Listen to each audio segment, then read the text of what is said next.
좀 전에 우리가 탕자의 비유로 잘 알려진 본문을 읽었습니다. 그런데 이 비유는 하나가 아니고 15장의 앞부분 두 개의 비유와 더불어 짝을 이루고 있는 새쌍둥이 비유입니다. 그래서 오늘 우리는 15장 전체를 보면서 세 번의 비유를 들어 전달하고픈 예수님의 간절한 마음을 가늠해 보도록 하겠습니다. 우리는 지금 대림절을 지나고 있습니다. 대림절이라는 말을 처음 들어보신 분들도 계실 텐데요. 한자로는 기다릴 대, 임할림, 절기절, 그러니까 임하실 분, 오실 분을 기다리는 절기입니다. 로마의 콘스탄틴 황제 때 교회가 박해에서 벗어나면서 그때부터 교회는 예수님의 탄생을 기억하기 시작했습니다. 그리고 다시 오실 주님을 소망하며 준비하기 위해 성탄절을 앞둔 약 4주간을 예수님을 기다리는 절기, 곧 대림절로 지키기 시작했습니다.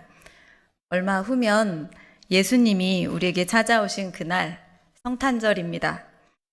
온 도시가 반짝거리고 또 캐럴이 들리고 각 모임마다 크리스마스 파티를 합니다.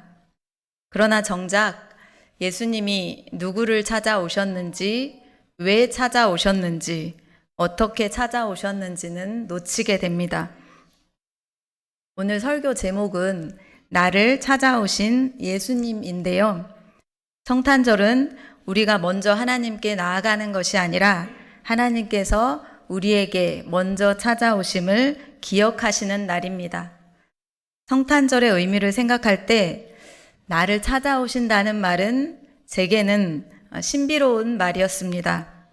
왜냐하면 저는 제 존재 가치를 증명하기 위해서 무던히도 애쓰면서 살아왔기 때문입니다. 내 존재만으로는 사랑받을 수 없을 것 같아서 잘하려고, 착하려고, 그래서 인정받으려고 애를 썼습니다. 그러기에 제 삶은 내가 찾아가기 위해 애쓰는 삶이었고 때론 그 삶이 비굴하게 느껴지기도 했습니다. 그런데 오늘 본문은 그리고 15장 전체는 내가 찾아가는 것이 아니라 찾아오심을 보게 됩니다. 그렇다면 하나님은 누구를, 어떤 사람을 찾으시는 걸까요? 본문의 둘째 아들은 당시 문화로는 있을 수 없는 살아있는 아버지에게 유산을 요구합니다. 이는 아버지가 빨리 죽었으면 좋겠지만 죽지 않으니 더는 기다릴 수 없습니다. 라고 말하는 것과 같다고 합니다. 아버지는 불효막심한 그 아들의 요구를 들어주고 또 둘째 아들은 그 유산을 처분하자마자 멀리 떠납니다. 인간적으로 보면 도무지 찾고 싶지 않은 아들의 모습입니다.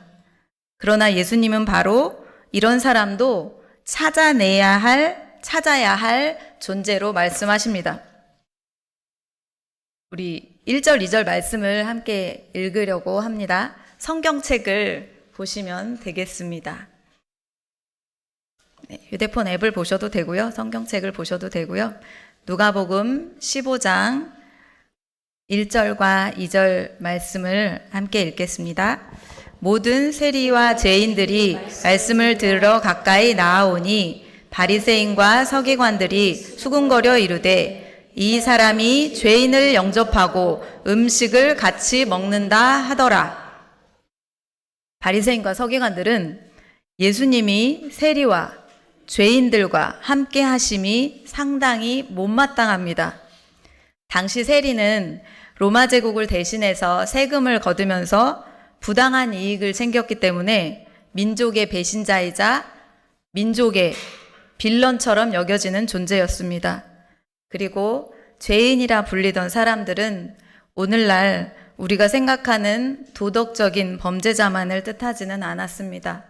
가난한 사람, 이방인, 병든 자, 장애인 등 정결 규례를 지키기 어려웠던 사람들이 모두 죄인으로 분류되었습니다. 처음에 율법을 지킨 것은 하나님께 인정받고 다시는 심판받지 않으려는 마음에서였습니다. 그러나 시간이 지나면서 율법은 하나님 사랑을 실천하는 길이 아니라 사람을 나누고 판단하는 기준이 되어버렸습니다. 그래서 바리새인과 서기관들은 세리와 죄인을 멀리했고 예수님께서 그들과 함께 하시는 모습을 보자 마음이 불편했습니다. 자신들은 더 거룩하기에 인정받아야 한다고 생각했기 때문입니다. 반면 죄인들은 자신의 부족함을 인정하며 예수님께 나아왔습니다. 예수님은 바로 그 마음을 기쁘게 받으셨고 스스로 의롭다고 여긴 바리새인들은 결국 예수님을 마음에 받아들이지 못했습니다. 저 역시 죄인이라는 사실이 인정되지 않을 때가 있었습니다. 영접기도 해보셨죠? 영접기도의 첫 문장인 나는 죄인입니다. 이 말이 참 마음에 와닿지 않았습니다. 왜냐하면 나는 참고 살았는데, 착하게 살려고 애썼는데, 그리고 교회에서는 11조도 하고 예배도 드리고 교사도 하고 성가대도 하고 차량 운행도 열심히 했는데 내가 왜 죄인이지? 이렇게 생각했습니다. 그런데 결혼을 하고 나와 다른 배경을 가진 사람과 함께 지내고 또 나에게서 태어났지만 나와는 전혀 다른 존재인 자녀들을 키우면서 알게 되었습니다. 내가 죄를 짓지 않았던 것이 아니라 죄를 지을 상황이 없었던 것이었습니다. 그리고 더 깊이 깨달은 건 나는 태어나기 전부터 이미 죄의 본성을 가진 연약한 존재였다는 사실입니다. 그 과정 속에서 제 안에 설명하기 어려운 충돌과 아픔이 있었지만 내가 본래부터 그리고 사는 동안 죄인이었다는 사실을 알게 된 그날이 너무 기뻤고 또 제 두 어깨가 가벼워진 느낌이었습니다. 이제 본격적으로 남은 두 비유를 보겠습니다. 예수님이 바리새인과 서기관들에게 하신 말씀입니다. 3절부터 10절까지 말씀을 함께 읽도록 하겠습니다. 누가복음 15장 3절부터 10절 말씀입니다. 함께 보겠습니다. 예수께서 그들에게 이 비유로 이르시되 너희 중에 어떤 사람이 양 100마리가 있는데 그 중에 하나를 잃으면 99마리를 들에 두고 그 잃은 것을 찾아내기까지 찾아다니지 아니하겠느냐. 또 찾아낸즉 즐거워 어깨에 메고 집에 와서 그 벗과 이웃을 불러 모으고 말하되 나와 함께 즐기자. 나의 잃은 양을 찾아내었노라 하리라. 내가 너희에게 이르노니 이와 같이 죄인 한 사람이 회개하면 하늘에서는 회개할 것 없는 의인 99으로 말미암아 기뻐하는 것보다 더하리라. 어떤 여자가 10 드라크마가 있는데 하나를 잃으면 등불을 켜고 집을 쓸며 찾아내기까지 부지런히 찾지 아니하겠느냐. 또 찾아낸즉 벗과 이웃을 불러 모으고 말하되 나와 함께 즐기자. 잃은 드라크마를 찾아내었노라 하리라. 내가 너희에게 이르노니 이와 같이 죄인 한 사람이 회개하면 하나님의 사자들 앞에 기쁨이 되느니라. 아멘. 예수님은 말씀 속에서 사람들이 죄인이라고 부르던 이들을 잃어버린 양, 잃어버린 드라크마, 잃어버린 아들로 설명하십니다. 잃어버렸다는 말의 원어적의 의미는 우리가 보통 생각하는 완전히 사라졌다는 뜻이 아니라 원래 있어야 할 자리에서 벗어나 지켜주던 곳에서 멀어진 상태를 말한다고 합니다. 즉, 관계가 끊어진 것이 아니라 관계가 멀어진 것이고 소유권의 상실이 아니라 소유된 채로 멀어진 상태를 말하는 것입니다. 그래서 잃어버린 양은 여전히 목자의 것이고 잃어버린 드라크마는 여전히 여인의 것이며 아들은 멀리 떠났어도 여전히 아버지의 아들입니다. 잃어버렸다는 말은 원래 내 것이었기에 다시 찾아야 한다는 것을 포함하고 있습니다. 우리는 원래 하나님에 속한 하나님의 것이었습니다. 우리는 우리가 스스로 존재하게 된 사람이 아니라 하나님께서 창조하신 피조물이기 때문입니다. 하나님은 우리를 자신의 형상대로 지으셨고 그분의 생기를 우리에게 불어넣어 생명이 되게 하셨습니다. 즉 우리의 생명 자체가 하나님께 속해 있고 우리의 존재는 처음부터 하나님과의 관계 안에서 한 세트였습니다. 죄는 우리를 그분에게서 멀어지게 만들었지만 죄는 우리의 신분을 바꾸지는 못했습니다. 아무리 멀리 떠나 있어도 하나님이 보시기에는 우리는 여전히 내 자녀, 내 아들, 내 딸입니다. 그래서 예수님은 죄인을 찾지 않을 수가 없습니다. 우리를 찾지 않을 수가 없습니다. 우리가 괜찮은 사람이어서가 아니라 원래 하나님의 것이기 때문입니다. 그리고 하나님은 잃어버린 사람을 찾을 때 새 비유를 통해서 보았듯이 그냥 기다리거나 가능성을 계산해서 포기하지 않았습니다. 목자는 양을 향해 찾을 때까지 찾아 나섭니다. 양은 스스로 길을 찾지 못하고 금세 길을 잃어버리지만 목자는 찾는 것을 멈추지 않습니다. 여인도 마찬가지입니다. 당시 집은 어둡고 바닥이 흙이라 작은 은전 하나가 묻히면 찾기가 어렵습니다. 그러나 불을 밝히고 바닥을 쓸며 또한 찾을 때까지 부지런히 찾습니다. 이런 적극적인 찾음은 세 번째 비유에서도 똑같이 나타납니다. 아버지는 아직도 거리가 먼데 둘째 아들을 보고 달려갑니다. 거리가 먼데 라는 표현은 원어로는 단순히 멀리 떨어져 있었다는 말이 아니라 멀리 있어도 금방 알아볼 만큼 아버지가 늘 지켜보고 있었다는 뜻입니다. 즉 기다리고 있는 이가 멀리서도 알아볼 정도로 늘 바라보고 있었다는 의미를 담고 있습니다. 아버지가 그냥 우연히 아들을 본 것이 아니라 항상 바깥에서 아들을 바라보고 있었기 때문에 아직 멀리 있는 아들이 눈에 들어온 것입니다. 아들은 아직 온전한 회개의 말을 한 것도 아니었고 자신을 다시 아들로 받아주세요 라고 말할 용기도 없었습니다. 다만 돌아가 보겠다는 작은 결심 하나로 집을 향해 걸음을 옮겼을 뿐입니다. 그런데 아버지는 그 작은 움직임 하나만 보아도 곧바로 달려가 아들을 끌어안았습니다. 아버지가 멀리 있는 아들을 보고 먼저 달려간 것처럼 하나님은 잃어버리는 우리를 찾기 위해서도 직접 움직이셨습니다. 우리가 하나님께 나아갈 수 없었고 죄로 인해 하나님과 거리가 너무 멀어졌기 때문에 하나님이 먼저 우리에게 오셔야 했습니다. 그 하나님의 찾아오심이 바로 예수님께서 이 땅에 오신 사건입니다. 죄가 없는 하나님의 아들이 죄인인 우리를 찾으시기 위해 사람의 몸을 입고 이 땅에 오셨습니다. 이것이 하나님의 가장 적극적인 사랑이며 성탄절이 우리에게 기쁜 이유입니다.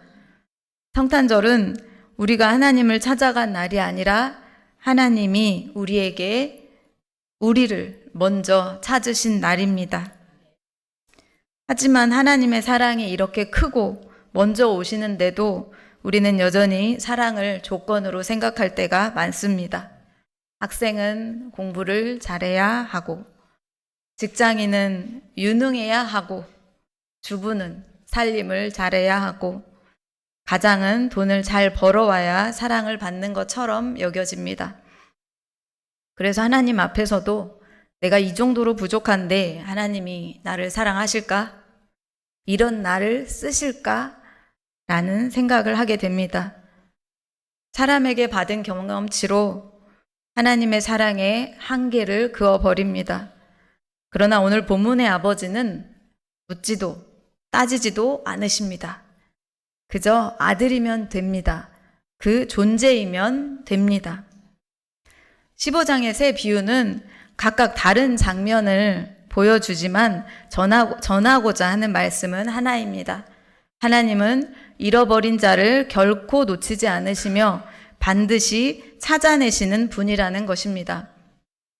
우리가 멀리 떠나 있어도 스스로 하나님께 돌아올 능력이 없어도 그리고 회개의 말조차 제대로 준비하지 못했어도 하나님은 먼저 우리에게 찾아오셔서 찾을 때까지 포기하지 않고 우리를 찾으십니다. 찾으시는 하나님은 단지 찾으신 것으로 끝내지 않으셨습니다. 찾은 것 자체가 기쁨이기 때문입니다. 잃어버린 양을 찾은 목자는 기쁨으로 어깨에 메고 돌아와 잔치를 열었고, 잃어버린 드라크마를 찾은 여인도 이웃을 불러 함께 기뻐합니다. 예수님은 이 장면을 설명하시면서 7절과 10절에 반복해서 거듭 회개하는 한 죄인으로 말미암아 하늘에서는 더 큰 기쁨이 있다고 하십니다. 그러나 모든 사람이 그 기쁨에 들어간 것은 아니었습니다. 기뻐하지 못하는 1인이 있었으니 그는 바로 첫째 아들이었습니다. 이제 말씀의 마지막 부분을 읽겠습니다. 15장 25절에서 32절입니다. 15장 25절에서 32절까지 함께 읽도록 하겠습니다. 그의 맏아들은 들에서 일을 하다가 돌아와 집에 가까이 왔을 때에 풍류하며 춤추는 소리를 듣고 한 종을 불러 이 무슨 일인가 물은데 대답하되 당신의 동생이 돌아왔음에 당신의 아버지가 그를 무사히 맞아 들이게 되므로 인하여 살찐 송아지를 잡았나이다 하니 그가 노하여 들어가고자 하지 아니하거늘 아버지가 나와서 권한대 아버지께 대답하여 이르되 내가 여러 해 아버지를 섬겨 명을 어김이 없거늘 내게는 염소 새끼라도 주어 나와 내 벗으로 즐기게 하신 일이 없더니 아버지의 살림을 창녀들과 함께 삼켜버린 이 아들이 돌아오매 이를 위하여 살찐 송아지를 잡으셨나이다. 아버지가 이르되 예 너는 항상 나와 함께 있으니 내 것이 다 내 것이로다. 이 동생은 죽었다가 살아났으며 내가 잃었다가 얻었기로 우리가 즐거워하고 기뻐하는 것이 마땅하다 하니라. 아멘. 잃어버린 아들이 돌아오자 집 안에는 큰 기쁨과 잔치가 열렸습니다. 그러나 들에서 일을 하다가 집으로 돌아온 첫째 아들은 화가 납니다. 여러분은 누구에게 더 감정이입이 되실까요? 저는 첫째 아들이었습니다. 아니, 아버지 모시고 고생한 건 나인데 망나니 같은 동생 돌아왔다고 잔치를 벌이다니 제가 너무 억울하더라고요. 저는 제 일도 아닌데 왜 이렇게 억울한 마음이 들었을까요? 가만히 제 마음을 들여다보니 첫째 아들과 제 마음이 닮아 있었습니다. 나는 이렇게까지 했는데 왜 인정받지 못하지? 라는 마음. 사랑은 자격이 있어야 받을 수 있다라는 생각이 제 안에서도 있었기 때문입니다. 첫째 아들은 아버지 곁을 떠나지 않았습니다. 아버지의 명령도 충실히 지킨 겉으로 보면 모범적인 아들이었습니다. 그러나 그의 마음은 아버지와 멀어져 있었습니다. 그는 아버지와 관계가 사랑이 아니라 계산처럼 되어 있었습니다. 내가 이렇게 섬겼는데 왜 나는 염소 새끼 하나 잡아주지 않았나요? 라는 말에서 보듯 그는 아버지의 사랑을 조건과 보상으로 이해했습니다. 그러나 아버지는 그의 생각과 언행이 불손했음에도 불구하고 얘야, 너는 항상 나와 함께 있으니 내 것이 다 네 것이다. 얘야, 너는 항상 나와 함께 있었으니 내 것이 다 네 것이다. 아버지는 둘째 아들에게만 달려간 것이 아니었습니다.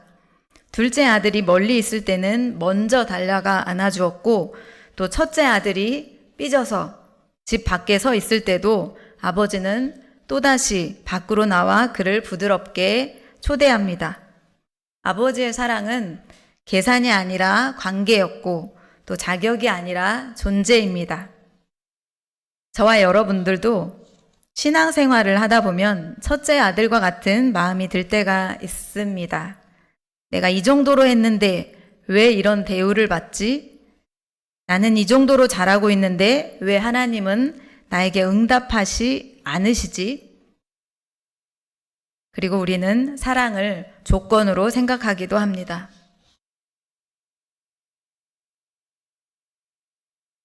학생은 공부를 잘해야 사랑받고, 또 직장인은 성과를 내야 사랑받고, 가장은 돈을 벌어와야 가치가 있다고 여겨집니다.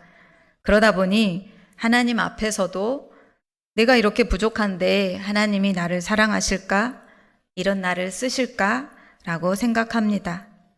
사람에게서 받은 경험치로 하나님도 그럴 것이라고 생각합니다. 그러나 하나님은 돌아온 둘째 아들에게도, 화가 난 첫째 아들에게도 똑같이 나와서 품어주십니다. 그저 아들이기 때문에 그 존재 하나만으로 사랑하십니다. 그리고 이것이 바로 성탄의 의미입니다. 하나님은 우리가 잘해서 오신 것이 아니라, 우리가 자격이 있어서가 아니라, 우리가 하나님의 것이기 때문에 잃어버린 우리를 다시 찾으시기 위해 예수님이 이 땅에 오십니다. 성탄은 우리가 하나님을 찾아간 날이 아니라 하나님이 먼저 우리를 찾아오신 날입니다. 잃어버린 자를 찾으시는 기쁨, 다시 만난 자녀를 끌어안는 기쁨이 성탄 안에 담겨 있습니다. 이 마음을 생각해 보면 자연스럽게 우리 공동체 안에서 서로를 어떻게 바라봐야 할지도 떠오릅니다. 우리는 공동체 안에서도 성격이 안 맞는 사람, 이해되지 않는 사람, 진짜 별로인 사람, 꼴보기 싫은 사람도 있습니다. 그러나 안타깝게도, 한편으론 감사하게도 하나님은 그분도 사랑하십니다. 하나님께 배신감이 드시나요? 우리 눈에는 별로여도 하나님에게는 잃어버리면 안 되는 소중한 사람입니다. 저는 월드컵 때만 축구를 보는데요. 외국의 양팀 선수가 경기 전에 다 함께 기도하는 모습을 보면서 하나님은 어느 팀의 기도를 들어주실까 호기심 어린 의문을 가졌었습니다. 그런데 곰곰이 생각해 보니 하나님은 어느 한 팀만 사랑하시고 다른 팀은 사랑하지 않으시는 분이 아니셨습니다. 물론 경기 결과에는 승패가 있게 됩니다. 그러나 그것이 하나님이 한 팀만 편들고 다른 팀은 버리셨다는 뜻은 아닙니다. 하나님은 각 선수, 각 사람을 다 알고 계시고, 또 어떤 사람에게는 승리를 통해 감사와 기쁨을, 또 어떤 사람에게는 패배를 통해 겸손과 성장, 다시 일어설 힘을 가르치실 수 있습니다. 유니폼 색깔로는 편이 나뉘어 있지만 하나님께서는 모두가 잃어버려서는 안 되는 사람들인 것입니다. 교회 공동체도 똑같습니다. 우리가 보기에는 편이 나뉘고 마음에 드는 사람과 마음에 안 드는 사람이 있지만 하나님이 보시기에는 모두 소중한 사람, 잃어버릴 수 없는 한 사람입니다. 말씀을 마무리하겠습니다. 오늘 우리는 누가복음 15장을 통해서 하나님이 어떤 분이신지 보았습니다. 첫째는 하나님은 죄인을 찾으시는 분입니다. 둘째, 하나님이 우리를 찾으시는 이유는 우리를 잃어버린 존재이기 때문이며, 잃어버렸다는 말은 우리가 원래 하나님께 속해 있는 사람이라는 뜻입니다. 셋째, 하나님은 우리를 찾으실 때 포기하지 않으시고 끝까지 적극적으로 찾아오시는 분입니다. 여러분이 먼데 있어도 길을 잃어버린 것처럼 느껴져도 하나님은 끝까지 여러분을 찾으십니다. 그러니 스스로를 포기하지 마시고 오늘도 하나님께 한 발자국 가까이 나아가시고 또 걸을 힘이 없으시면 그 자리에서 잘 버티고 계시면 되겠습니다. 하나님이 찾아가십니다. 우리 옆에 계신 분께 이야기하는 시간을 갖겠습니다. 어린이 여러분, 자, 옆 사람에게 이야기를 할 텐데요. 뭐라고 이야기할 거냐면 하나님이 당신을 찾고 계십니다 하고 이야기할 거예요. 연습할게요. 하나님이 당신을 찾고 계십니다 할 건데 우리는 이제 모션으로 같이 손동작도 같이 우리 추수감사주일 때처럼 하나님이 당신을 찾고 계십니다 하면서 옆에 옆 사람과 함께 이제 큰 소리로 나누실 거고 그 다음에는 함께 고백할 때는 주님 제가 돌아갑니다 하고 고백을 하려고 합니다. 자, 연습한 대로 해볼게요. 자, 하나님이 당신을 찾고 계십니다. 시작. 하나님이 당신을 찾고 계십니다. 자, 그리고 고백할게요. 주님, 제가 돌아갑니다. 주님, 제가 돌아갑니다. 아멘. 자, 기도하겠습니다. 창조주 하나님, 우리를 찾아와 주셔서 감사합니다. 오늘도 잃어버린 자를 찾으시는 주님의 마음을 기억하게 하시고 우리 주변에 하나님이 찾으시는 사람들을 볼 수 있는 눈을 열어 주옵소서. 공동체 안에서 서로를 판단하기보다 아버지의 마음으로 바라보고 품도록 우리를 이끌어 주옵소서. 예수 반석교회가 주님이 기뻐하시는 사랑의 공동체가 되게 하옵소서.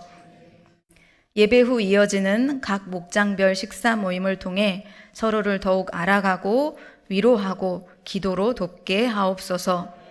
다음 세대가 기말고사를 준비하고 있습니다. 마음의 평안을 주시고 시험을 준비하는 가정 가운데 축복하시고 가장 우선으로는 자신이 소중한 존재임을 깨닫게 하옵소서. 다시 오실 주님을 기다리며 오늘을 주님 앞에 사는 마음으로 살게 하옵소서. 예수님 이름으로 기도합니다. 아멘.